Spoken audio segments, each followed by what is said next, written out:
Hey, what's up, plant-based runner? Coach Kyle here, and purchasing running shoes can be stressful enough, but purchasing them online adds a whole new level of guesswork to the equation.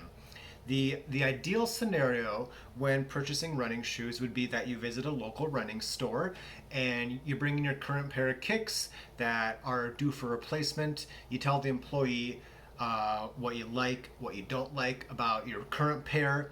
They bring out 3 to 5 pairs that you try on for fit.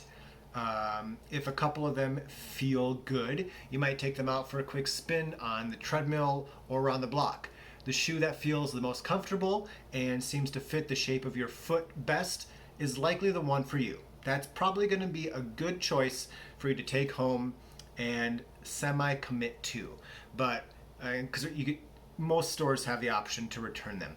But what happens if you don't have a local running store handy?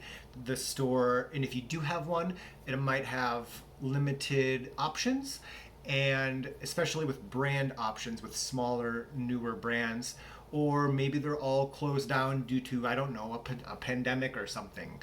But I've lived in a pretty small town. My hometown didn't actually have a dedicated running store.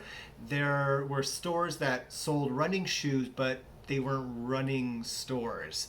And they were nice to try. It was nice to go in, try on some pairs if I wanted to try on some Nikes or Nikes or Nikes. But what if you want to try something else on? What if you need some more options?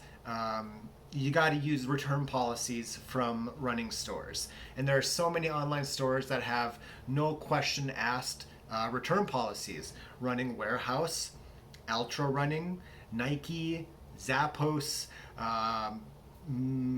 Hoka might, most of the major brands, even some of the smaller ones, will have options where you can even wear them and send them back if they don't feel comfortable enough to keep indefinitely for the next 300 to 1500 miles. My general suggestion is that you order 3 to 5 pairs that you suspect will work. Try them on carpet, at your home, do some jogging in place. The main thing you need to consider is finding shoes with a similar stack height or amount of cushioning to what you're currently in. And you can find your current pair online, Google, figure out how much the stack height is, and then buy shoes with a similar amount to that. When you feel you find a pair or two and they feel like they fit the shape of your foot well inside, it's time to take 1 or 2 of them, both of them, outside for a spin. Take them out for a mild jog just to see how they feel. If they feel okay, you're probably good to keep them. But in most cases, you'll have a full 30 days to return them for free or a full store credit. And the shipping is basically always free on the way back. So it doesn't have to be complicated. For a long time, running shoe companies, podiatrists, and even the stores that sell us these shoes have been pushing for prescribing running shoes based on how your arch seems to be shaped, how your feet seem to move, and how your full body moves when you run. However, more modern research suggests that all of this really isn't that helpful when it comes to preventing running injuries. And I'll link to a number of articles on this. And yes, you may have been ran through a gait analysis. You might have done a wet test with your arch, and you might have found a great pair of shoes. But it's possible that gait analysis didn't really matter, and while you did find a great pair of shoes, it's probably not helping your injury risk go down. Even the American College of Sports Medicine, the ACSM, agrees that foot shape or arch height are not good indicators of what kind of running shoes to buy. They suggest avoiding buying shoes based on any advice given after someone in a store has watched you walk. Your gait and the foot motion are very different from when you walk to run. And even there's more modern research showing that what your foot and your bones do inside your skin is even different than what they appear to do from the outside. And this is why I suggest selecting footwear based on comfort, and fit. You must find a pair that has the amount of cushioning that is appropriate and that you prefer, and the shoe must have a proper, good foot shape that works well with how your feet are shaped. And we're not talking about just the arch, we're talking about the entire foot.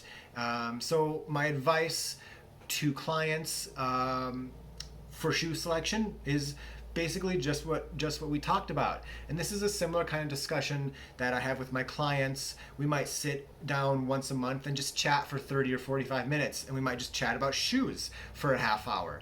And whether locally or online, try on a few pairs, test them out, see what works, and find the pair that's most comfortable for you. No BS, just comfy shoes.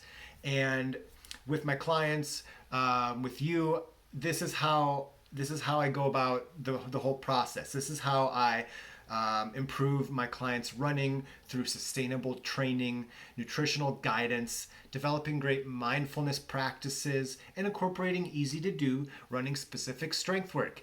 And we have it all come together with great accountability and motivation.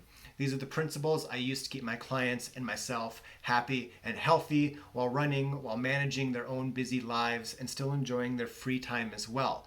And if you're into this sort of thing, if you know what you want out of your training and out of your general life, if you want to feel good about what you're doing and notice improvements in strength, mental clarity, then I suggest you check out the 4 pillars of success that I base my entire coaching practice on. And you can get it at bit.ly/Kyle's 4 pillars. Link below. If you have any questions or comments, please let me know. And as always, you keep running, I'll keep coaching.